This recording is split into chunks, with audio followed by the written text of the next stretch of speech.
조갑제 TV 시청자 여러분 안녕하십니까? 2021년 11월 15일 오후 4시입니다.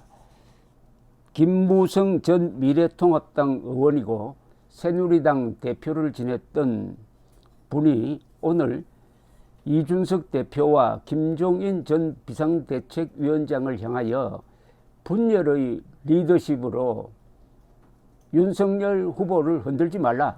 그리고 윤석열 후보도 이 두 사람에게 흔들리지 말라는 직격탄을 날렸습니다.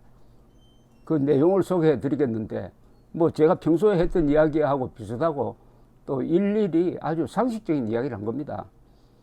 15일 서울 마포구 현대빌딩에서 열린 마포 포럼 모두 발언에서 한 발언입니다. 지금 국민의힘에 큰 걱정거리가 생겼다. 통합의 리더십을 발휘해야 할 이준석 대표와 김종인 전 비상대책위원장이 분열의 리더십을 보여 심히 우려된다. 지금 대한민국을 바로 세우기 위해 윤석열 후보로 정권 교체를 이루겠다는 마음이 무엇보다 우선돼야 한다. 그런데 이준석 대표와 김종인 전 위원장이 윤석열 후보를 도왔거나 앞으로 선거운동을 열심히 하겠다는 당원들을 파리떼, 하이에나, 거강꾼으로 매도하고 있다. 이게 과연 선거에 얼마나 도움이 되는 일이겠나. 국민의 힘을 사랑하는 국민과 당원들이 큰 걱정을 하고 있다. 두 사람의 표현대로라면은 파리떼나 하이에나가 되지 않으려면은 윤석열 후보 당선을 위한 선거운동을 하지 말아야 하는 것이냐. 윤석열 후보, 이준석 대표, 김종인 전 위원장은 저희의 질문에 확실히 답해 주시기 바란다 라고 했습니다. 이어서 대통령 선거에서는 후보의 활동이 선거운동의 90%를 차지한다. 국정 운영의 철학과 방향, 정책 공약, 메시지 등 모든 것이 후보의 입을 통해 나와야 하는데 당대표와 선대위원장이 따로 스피커를 갖고 다른 목소리를 낸다는 것은 선거의 초점을 흐리게 하고 혼란을 야기하여 득표에 전혀 도움이 되지 않는다 라고 주장을 했습니다. 또 대선은 후보가 돋보이도록 모두 뒤에서 자신을 낮추거나 숨겨야 하는데 후보 이외의 다른 인사가 나서면 선거를 망친다.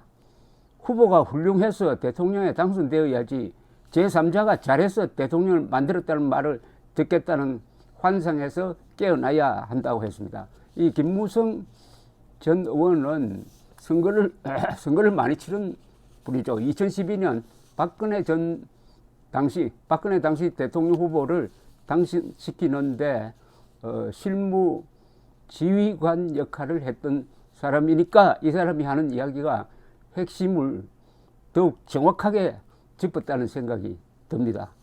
그리고 윤 후보를 향해서도 이렇게 이야기를 했습니다. 이번 대선은 정권 교체를 원하는 국민의 열망이 매우 높으나 우파와 중도 성향이 손을 잡아야 이길 수 있는 선거다. 정권 교체의 대열에 국민의힘 내부를 통합하고 정체성이 크게 다르지 않은 중도의 안철수 후보와도 단일화 내지는 연대를 통해 힘을 합쳐야 한다고 조언을 했습니다. 그러면서 윤석열 후보는 정권 교체의 열망, 압도적 승리를 위하여 당대표나 선대위원장에게 더 이상 휘둘리지 않기를 바란다.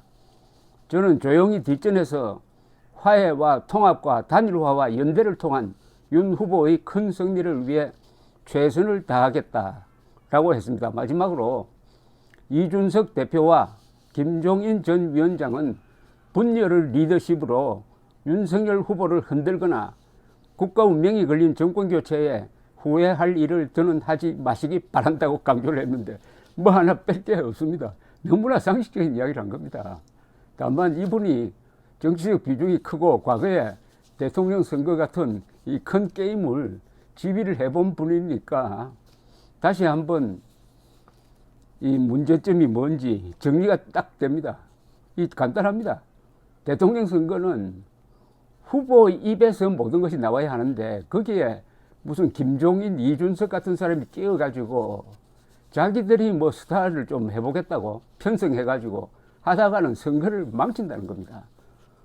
두 번째로 안철수와 손을 잡아야 된다는 겁니다. 그런데 이준석, 김종인 다 안철수를 인간적으로 모독해가지고 화를 나게 만들어서 동아일보 송평인 논설위원회 평에 의하면은 안철수를 출마하도록 불러낸 사람이 이준석, 김종인이다. 이렇게 이야기를 하고 있습니다. 그러면서 윤석열 후보가 제발 이준석과 김종인에게 휘둘리지 말라 이런 충고를 하고 있습니다. 이준석, 김종인 두 사람이 좀 자중자애해달라는 충고로 들립니다. 그런데 하나 이상한 거는 있어요. 윤석열 씨는 전 검찰총장입니다. 더구나 정치인의 부패 수사를 전담을 했던 특수부 검사 출신이에요. 그런데 김종인 씨는 바로 그 권력형 부패 사건으로 실형받고 나온 사람이에요. 그 사람을 찾아가서 한 수 가르쳐 달라는데 이게 도대체 무슨 말입니까? 전 검찰총장이 권력형 부패 전과자를 찾아가서 한 수 가르쳐 달라면은 혹시 짓궂게 내가 묻는다면 대통령이 되어서 어떻게 뇌물을 좀 받을지 그 비법을 좀 가르쳐 달라는 소리로 안 들립니까? 제가 하는 이야기가 아니고 제 휴대전화로 변호사 한 분이 그런 메시지를 보냈습니다. 제발 윤석열 후보는 김종인 앞에서 비굴한 모습을 보이지 않아야 합니다. 아니 대통령 후보이고 지금 상당한 차이로 이재명을 앞지르고 있는 사람이 뭐가 아쉬워가지고 김종인을 찾아가서 가르쳐달라고 합니까?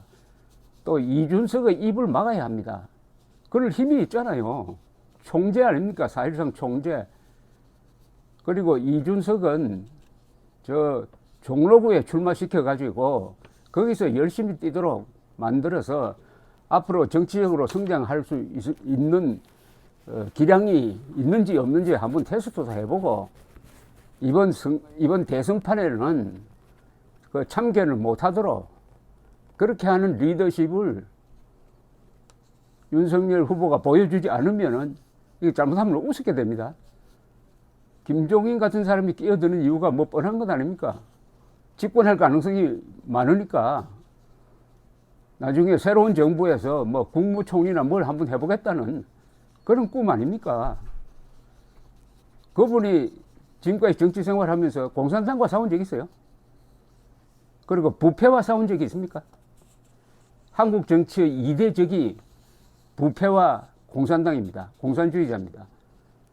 부패와 싸우기는커녕 부패 앞에서 무너지고 공산당과 싸운 적은 한 번도 없고 공산당하고 가까운 정당을 키워가지고 집권 세력으로 만들어준 그 사람 앞에 가서 윤석열 후보가 지금 배울 게 뭐냐 이겁니다. 배울 게.